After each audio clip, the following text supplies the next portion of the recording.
everybody from the Vinyl community. In this video I'm going to show my Deep Purple record collection, and I've got a few CDs as well.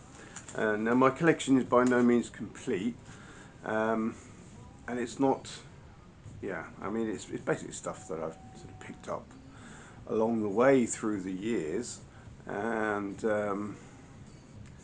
and I haven't really sort of kept up with them in the latter years of you know, the things that they're doing now with the new guitarist that they acquired. But anyway, I'll work my way through, and maybe there's one or two in here that maybe you haven't seen before, I don't know. So this, while I'm doing that, I'm listening to Tommy Bolin. I thought it was sort of apt to listen to something related to Deep Purple, but not necessarily Deep Purple. It's his second album. Just been reading up about him this morning. I've been fairly underwhelmed with him, and can never really understand why they chose him to replace Ritchie Blackmore, but you know, I keep on trying. So the first three albums that I can't even remember the names of Deep Purple, I don't have. The closest that I do have is this compilation called Purple Passages, and this is an old copy. It's one I picked up. It's actually an American press. The cover's kind of pretty beat. There's the inner gatefold, Purple Passages, and it's a selection of tracks from those first three albums with the original vocalist. So that's Mark I, Deep Purple. There's, I think, at least one non-album single on here too. So it's quite a good compilation, as in a sort of an overview of those early years of Deep Purple. So the first album of Mark II, as I understand it, was this one. This is Deep Purple, the Royal Philharmonic Orchestra, conducted by Malcolm Arnold. It's a live concert. As I understand it, this is the first album with Ian Gillan. And you got to hand it to the guy. I mean, it's kind of an unusual record to start on. To be honest with you, I don't spend that much time listening to it. I probably played it a few times when I first picked it up. There's actually Deep Purple there in the seats, in the boxes.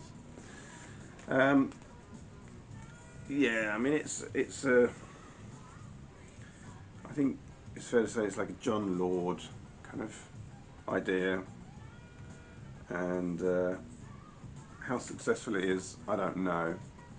But it's this really, the, you know, the very sort of excesses of some of these rock bands that you know, is typical of this type of thing. I mean, what kind of rock band goes and does a classical concert with an orchestra, I ask you?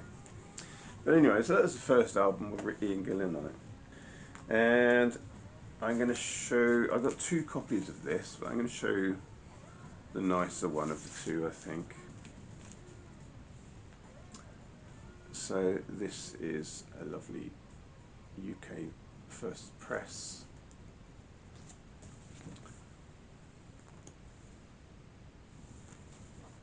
Very happy to have that in rock. And in many ways this is sort of, you know, depicted as being sort of the first real sort of hard rock album by Deep Purple. I mean, the others, the earlier stuff, there was certainly rock in there, but you know, in terms of being one of the big three that influenced the hard rock and heavy metal scene in the UK, I think this is basically where it starts for Deep Purple, really. I can't say I'm the hugest fan of Deep Purple. I mean, I like a lot of their music, but I generally find their records fairly inconsistent. And out of those big three, and I'm talking about Zeppelin, Sabbath, and Deep Purple, I've probably listened the least to Deep Purple. My other copy, my first copy that I got is, yeah, again, it's an old one. It's one I picked up at a car boot sale a long time ago. It's actually a South African issue. It's got a slightly different gatefold. How this come to exist in Europe, where I've obviously found it, I don't know. But for the longest time, that was my only copy. And I've also since picked up this very nice looking Deep Purple in Rock Anniversary Edition on CD, just something I found in a charity shop. Good to have. I mean, it's got lots of extra tracks, bonus tracks, what they call them. Next is my original copy of Fireball on Harvest. Yeah, I mean, like so many of my early records, I picked this up just, you know, with jumble sales in England, where I'm from. And I've had them, pretty much most of them, since then, since that time. This was referenced by Lars Ulrich, drummer in Metallica, as being one of his starting points for hard rock, the track particular Fireball. The next record I'm going to show is this. This is Deep Purple Machine Head. This is my second copy of this. I bought this particular copy in Sweden when I was there on visiting. So after I'd left Sweden, moved away, went and met up, well, went there to do other stuff, but while I was there I met up with a VC guy in Stockholm. He doesn't make radios anymore, sadly, but on that occasion he took me to a record shop in the south part of Stockholm, and I picked this one up. And on my dust cover thing here, I've got the note saying that I spent 80 krona on it, which is a pretty good price, this being an original Scandinavian copy. But you know, to be honest with you, it's really poor. It's one of those records where the first tracks on each side is you know, as you'd expect, very good, but the closer it gets to the middle, it deteriorates. I don't know why that should be. I'd be interested to hear if any other people out there have got a similar kind of problem with their copy of Machine Head. So I don't play this very often, sadly, because it irritates me.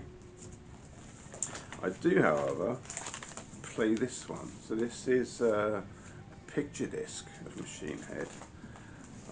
It's a record that I picked up one day on my way home from school in Woolworths, which is now a shop that no longer exists. It's a classic shop on the British High Street, and they used to sell all sorts of, you know, budget price stuff. But this was there, and I think I paid about £4 for it, which was cheap even then. This was you know, going back in the late 80s, I suppose. And it comes with this lovely picture of Ritchie Blackmore strutting his stuff. But for the longest time, this was my only copy of Machine Head that I had. So it's not a bad record at all. Now the next record in their catalogue was my entry point, and I bought this Deep Purple, Who Do We Think We Are, at a car boot sale. I can remember the occasion, because I remember picking it up. I'd heard the name Deep Purple. I was new. How old would I have been? I guess I would have been, I don't know, maybe 14, 15 or something like that. And I'd heard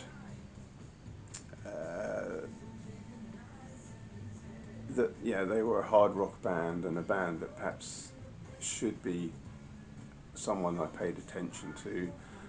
I hadn't really got into hard rock. The heaviest thing I would have heard up until this point would most probably have been, I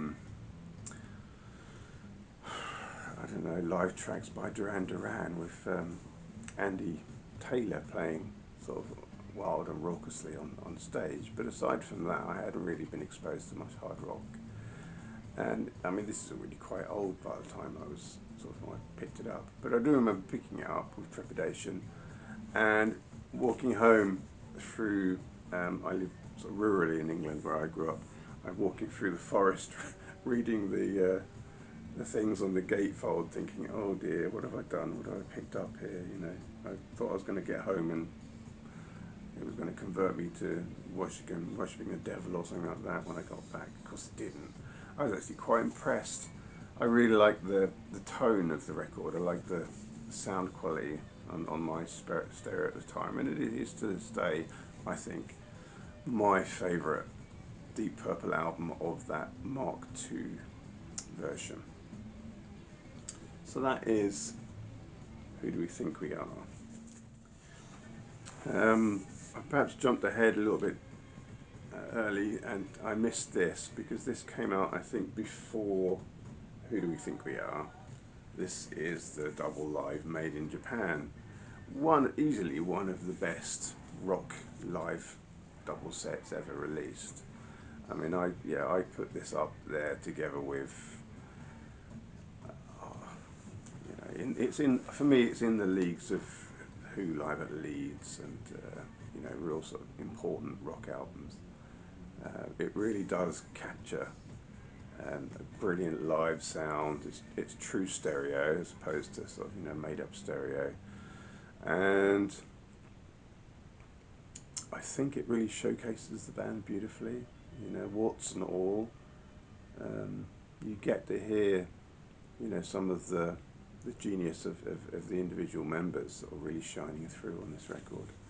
So yeah, it's a great record. There's In a Gatefold, live in Japan.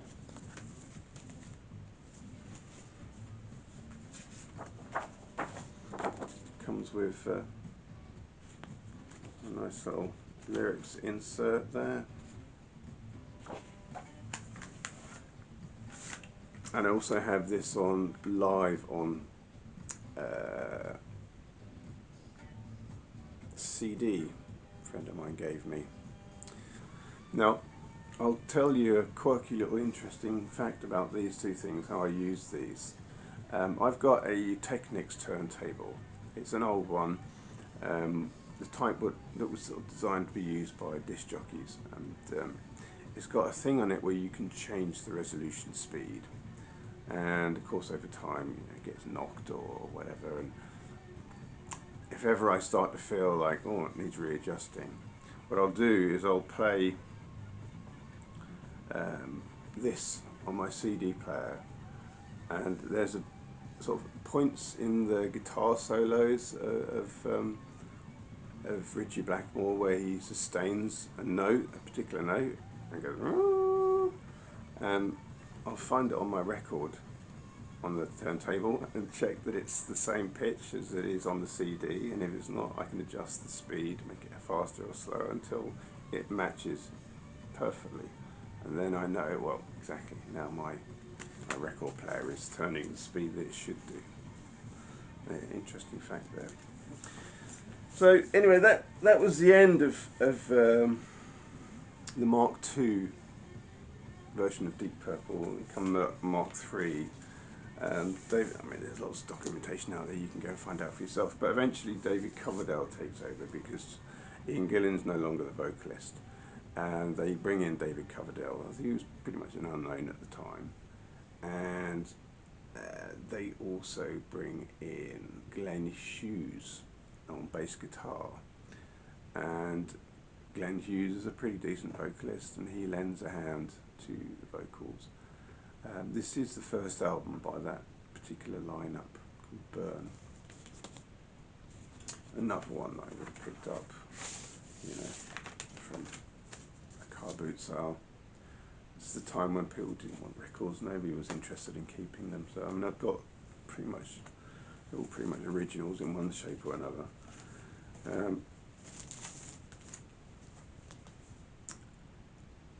Later that year, 74, they released Stormbringer. Now this is, for me, the pinnacle.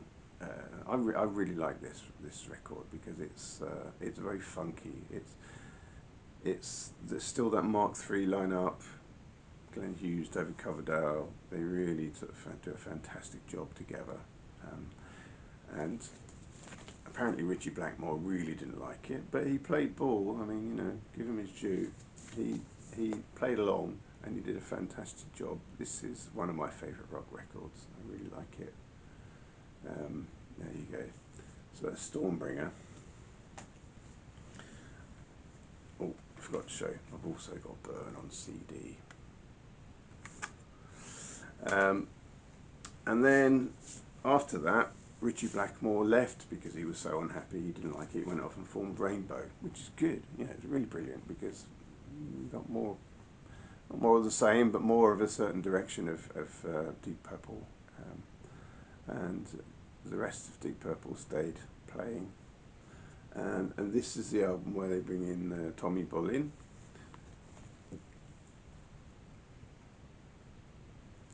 Yeah, questionable as to whether that was still really Deep Purple, because there was only Jon Lord and Ian Pace playing drums that were from the original lineup. Coverdale, Hughes and Bolin were, you know, not from that original lineup. So this is the Mark IV, I think. Anyway, the next record I'm going to show is Sleeveless. Sorry about that, and yeah, it's not such a big loss. So it's Deep Purple made in Europe.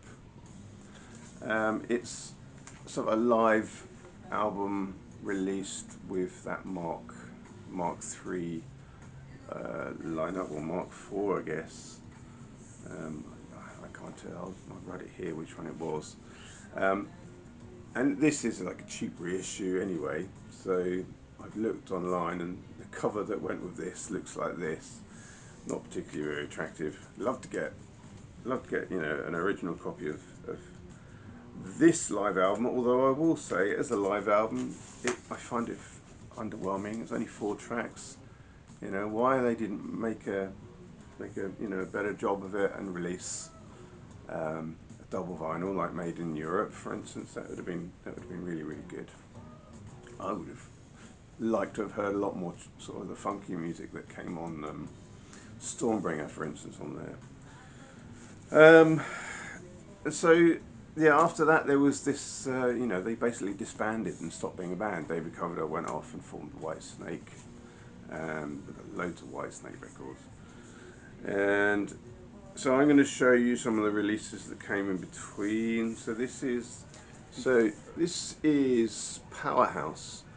I bought this in Sweden, and I can tell that because it's got this sticker here, NK, which means it comes from the sort of big department store in Stockholm called NK. It stands for Nordiska Kompaniet. I mean, it's a little bit like Swedes might say is sort of the equivalent of like Harrods in London, for instance. It's quite a posh place. But anyway, so this comes from, I didn't buy it from there. I bought this used from the Salvation Army, like I said. So this is it's a compilation album, but it's a compilation of live tracks, and they are live tracks recorded by the Mark II lineup. This was released in 1977. What can I tell you about this? Yeah, it's a pretty good album, really. I'll do a little needle drop of something from here. I quite enjoy it, you know.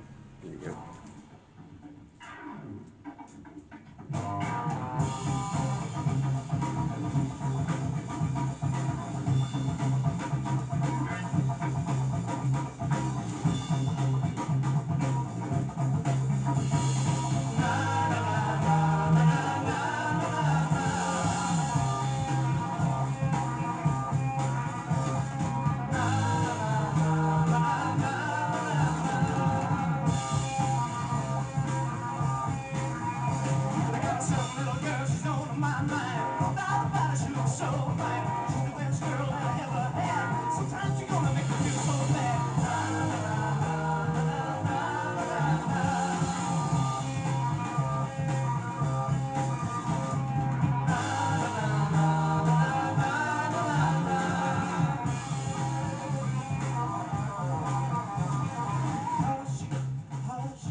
This is the last concert in Japan. I also bought this in Sweden, hence the Plombiers sticker there. So this was released in Europe in '78, I believe, and it's dedicated to the memory of Tommy Bolin, who performs on the record, but had actually died 2 years before. He was only 25 when he died. That's incredible, isn't it? Tragic, but incredible. So it's a live recording of the last concert that they performed as a band in Japan in this this lineup. So this is what the Mark IV lineup.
And this is Deep Purple live in London.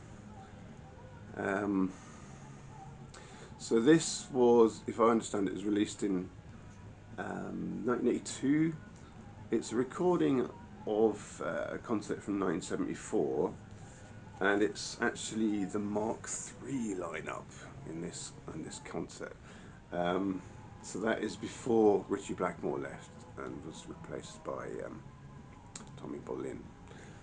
Yeah, not bad at all. So what do you think of this?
And now comes the big comeback. So, Perfect Strangers.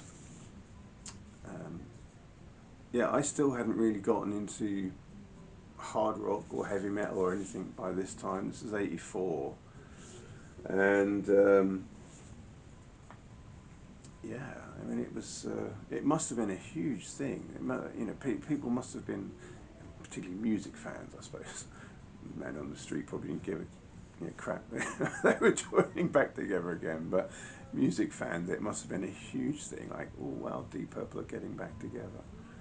And yeah, it's a pretty good record. I like it. I haven't played these latter ones for a few years yet, but there was a period where I did play them quite a lot. Of course, by this stage, a lot had happened. The new wave of new wave of British heavy metal had come and gone, and thrash metal had appeared on the scene. So I mean, hard rock had gone to places where, you know, the mainstream had gone places that it hadn't gone to before. You know, they sort of this lot were together and playing, and so they were never. After this, they were, you know, no more part of the guard of hard rock in the way that they were before. I think, I mean, they, at some stage, I think I'm quite right in that they were in the Guinness Book of Records, having the loudest concert or something like that. But I think by this stage they were no longer part of that thing anymore, and I guess they were instead much more mainstream and much more, you know, less offensive, the kind of stuff that dads were listening to by this stage. Anyway, it's a great record. I should play it more. I actually do. Nice in the sleeve.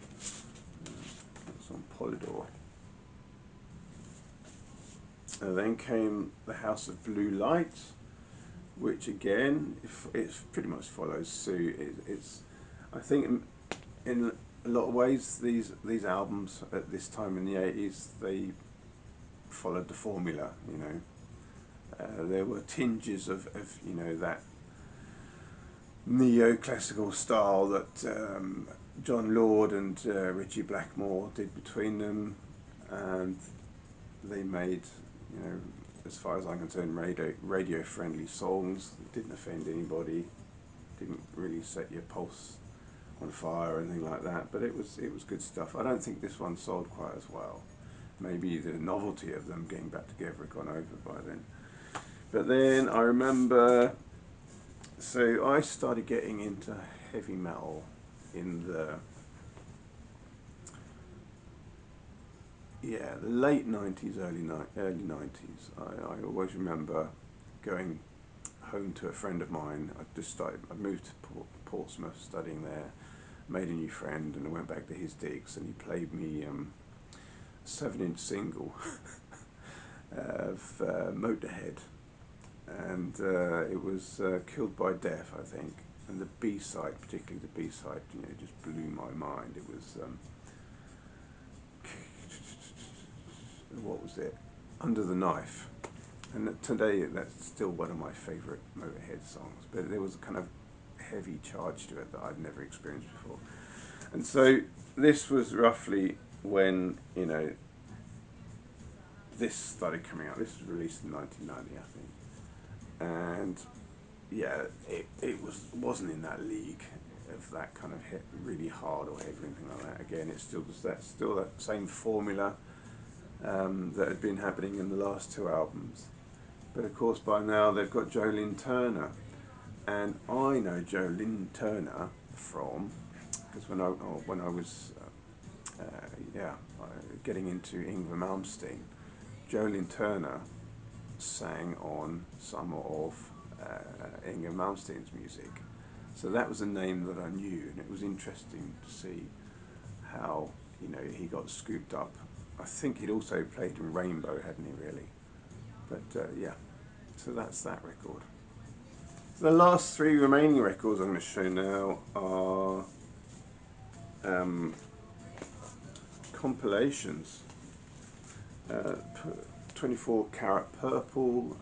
This is a very, very famous compilation record, by the way. It's the kind of thing a lot of people have in their car, isn't it? It's got, yeah, this is always cool to look at these things, like, you know, the record covers of their other records on the back. I used to look at those and wonder what they sounded like before I got them. Still don't have those three, but I've got pretty much everything else on that lot. This was quite good. Purple's Deep Purple singles A's and B's. Again, you can see this one I bought in Sweden. It's got that Plombiers thing here, and yeah, nice little compilation. And then the very last one I'm going to show is Deepest Purple, the very best of Deep Purple. But, you know, to be honest with you, there are so many compilations on there now about Deep Purple and their songs. They've all got Highway Star. They've all got you know, the big hits. and this is just one of many of them. So there you go, that's my Deep Purple record collection. I hope you found this mildly interesting. Thanks very much for watching. Check out my next video. Bye.